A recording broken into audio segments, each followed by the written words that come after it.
मेरे प्यारे देशवासियों, नमस्कार।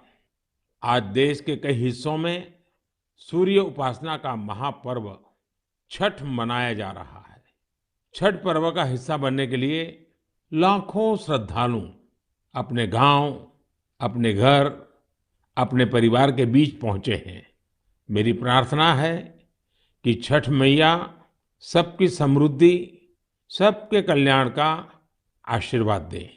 साथियों, सूर्य उपासना की परंपरा इस बात का प्रमाण है कि हमारी संस्कृति, हमारी आस्था का प्रकृति से कितना गहरा जुड़ाव है।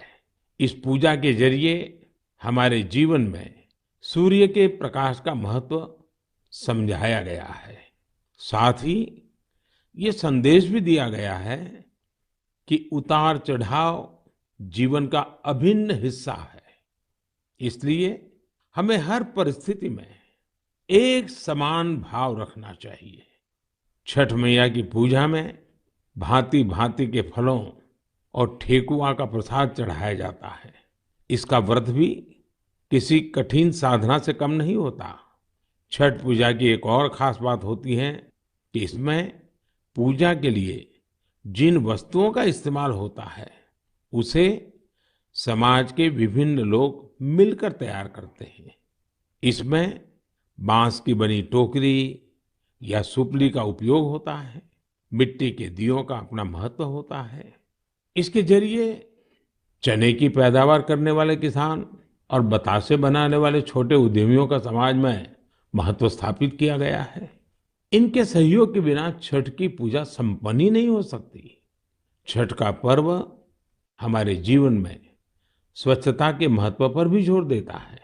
इस पर्व के आने पर सामुदायिक स्तर पर सड़क, नदी, घाट, पानी के विभिन्न स्रोत सबकी सफाई की जाती है। छठ का पर्व एक भारत श्रेष्ठ भारत का भी उदाहरण है। आज बिहार और पूर्वांचल के लोग देश के जिस भी कोने में हैं, वहां धूमधाम से छठ का आयोजन हो रहा है। दिल्ली, मुंबई समेत महाराष्ट्र के अलग-अलग जिलों और गुजरात के कई हिस्सों में छठ का बड़े पैमाने पर आयोजन होने लगा है। मुझे तो याद है, पहले गुजरात में उतनी छठ पूजा नहीं होती थी, लेकिन समय के साथ आज करीब-करीब पूरे गुजरात में छठ पूजा के रंग नजर आने लगे हैं। ये देखकर मुझे भी बहुत खुशी होती है। आजकल हम देखते हैं विदेशों से भी छठ पूजा की कितनी भव्य तस्वीरें आती हैं। यानी भारत की समृद्ध विरासत, हमारी आस्था दुनिया के कोने-कोने में अपनी पहचान बढ़ा रही है। इस महापर्व में शामिल होने वाले हर आस्थावान को मेरी तरफ से बहुत-बहुत शुभकामनाएं। मेरे प्यारे देशवासियों, अभी हमने पवित्र छठ पूजा की बात की, भगवान सूर्य की उपासना की बात की। तो क्यों न सूर्य उपासना के साथ साथ आज हम उनके वरदान की भी चर्चा करें।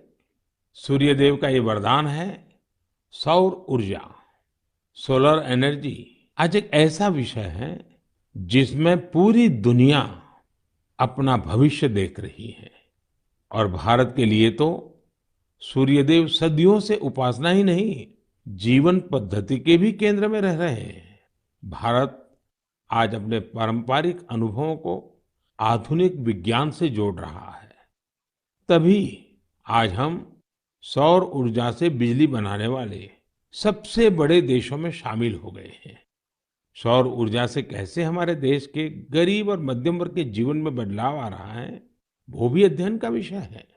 तमिलनाडु में कांचीपुरम में एक किसान है, थिरु के एजिलन। इन्होंने पीएम कुसुम योजना का लाभ लिया और अपने खेत में 10 हॉर्स पावर का सोलर पंप सेट लगवाया। अब उन्हें अपने खेत के लिए बिजली पर कुछ खर्च नहीं करना होता है। खेत में सिंचाई के लिए अब वो सरकार की बिजली सप्लाई पर निर्भर भी नहीं है। वैसे ही राजस्थान के भरतपुर में पीएम कुसुम योजना के एक और लाभार्थी किसान हैं कमल जी मीणा। कमल जी ने खेत में सोलर पंप लगाया जिससे उनकी लागत कम हो गई है। लागत कम हुई तो आमदनी भी बढ़ गई। कमल जी सोलार बिजली से दूसरे कई छोटे उद्योगों को भी जोड़ रहे हैं। उनके इलाके में लकड़ी का काम है, गाय के गोबर से बनने वाले उत्पाद हैं, इनमें भी सोलर बिजली का इस्तेमाल हो रहा है। वो 10-12 लोगों को रोजगार भी दे रहे हैं।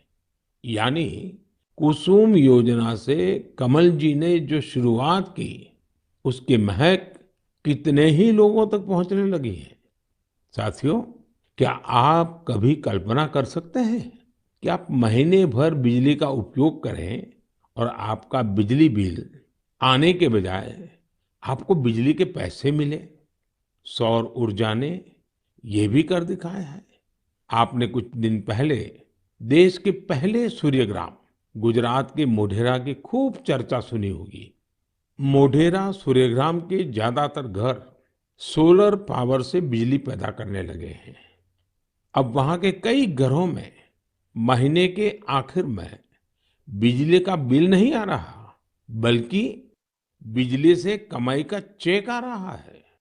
ये होता देख अब देश के बहुत से गांवों के लोग मुझे चिट्ठियां लिखकर कह रहे हैं कि उनके गांव को भी सूर्यग्राम में बदला जाए।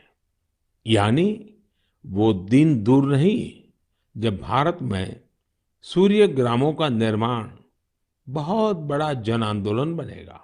और इसकी शुरुआत मोढेरा गांव के लोग कर ही चुके हैं। आइए मन की बात के श्रोताओं को भी मोढेरा के लोगों से मिलवाते हैं। हमारे साथ इस समय फोन लाइन पर जुड़े हैं श्रीमान बिपिन भाई पटेल। विपिन भाई नमस्ते। देखिए, अब तो मोढेरा पूरे देश के लिए एक मॉडल के रूप में चर्चा में आ गया है।